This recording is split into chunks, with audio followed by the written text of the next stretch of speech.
simple way for gender neutral language is when you meet someone to say, my name is Sherene and my pronouns are she and her. Terms like hi guys, ladies and gentlemen, mums and dads, my boyfriend, my girlfriend.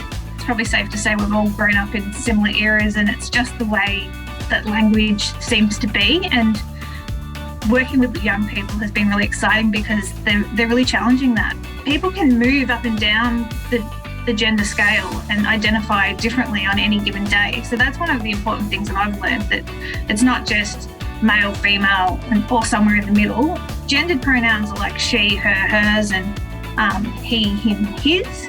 And they're the ones we're kind of used to and conditioned to. But lots of people are going by they, them pronouns now.